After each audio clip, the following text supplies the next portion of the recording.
Hi everybody, welcome back. Thanks for joining me. This is Rabbi Wagensberg.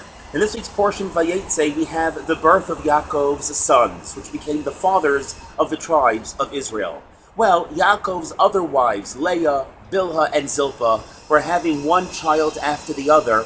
The only person who was not yet giving birth was Rachel Imenu. Finally, the verse says, Vatahar vatelet ben.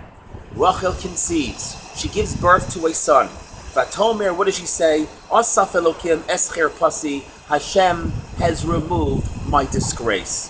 What was the disgrace that was removed from Rachel? Rashi mentions a few ideas. First of all, could you imagine how embarrassing it must have been, how painful it must have been, that here her sisters are giving birth, one child after the other, and she remains barren? That's very hurtful. Besides, what Rashi points out, that when Esav heard that Rachel was not having a child with Yaakov, he was thinking that maybe she needs to be my wife. Rachel was concerned that this animal Esav was going to take her away and be his wife. Then Rashi says something else. After finally having this child, Rachel says, wow, my disgrace has been removed. You want to know why? Until now, if something broke in the house, Yaakov would be upset with me. Hey, who broke the vase? The only person living in this home, the home of Rachel, was Rachel and Yaakov. And if Yaakov comes home and something is broken, it had to be her fault. But now that I have a child, and that was Yosef, if something breaks, she can blame it on him. It was your child, Yosef, and that kind of made things smoothed over.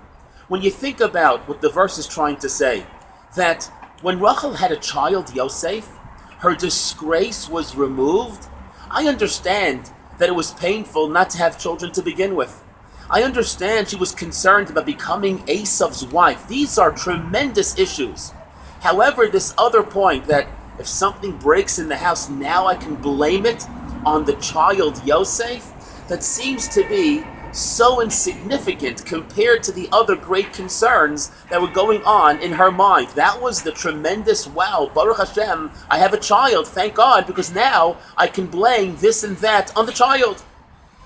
I think this Rashi is coming to teach us a tremendous lesson. When it comes to the area of Hakaras HaTov, when it comes to having gratitude and appreciation, we're being taught by Rashi and by this verse, and by Rachel Imenu, that it's not only enough to appreciate the big things that we receive from other people. We even have to think deep into what the smaller things are that we receive and benefit from other people. Rachel is teaching us not just do I thank Hashem for the big things. Wow, now I'm not going to have to be Esav's wife. Wow, the embarrassment of being barren had been removed from me.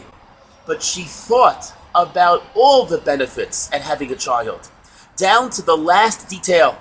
If something breaks in the house, I could kind of blame it on the child and maintain the harmony in the home. And this is such an important lesson, I think, for all of us.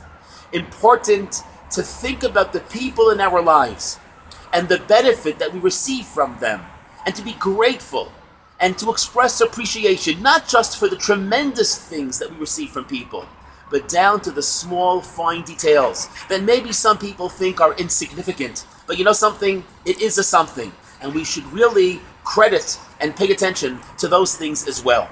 So therefore, everybody, this week's Parsha, Vayeitzei, is my Bar Mitzvah Parsha, and my birthday wish to you, to myself, to all of us is, let's try to appreciate the people in our lives even a little bit more. Not just the tremendous things, but think about even the small things, the people call small at least. Think about how we benefit from those things, from the people in our lives, and maybe, you know what, maybe this Shabbos, at the table, let's try to express that gratitude to the people around the table. Maybe before Shabbos, make a phone call and tell somebody just how much they mean to me, to you, and to all of us. It makes such a difference in a person's day to be appreciative of what people call the big things and also of what people call the small things. And by doing so, we will create so much more harmony amongst us. And thank you so much again for joining me. This has been Rabbi Wagensberg. If you've liked this video, please help to support for free by liking, subscribing, and sharing this video.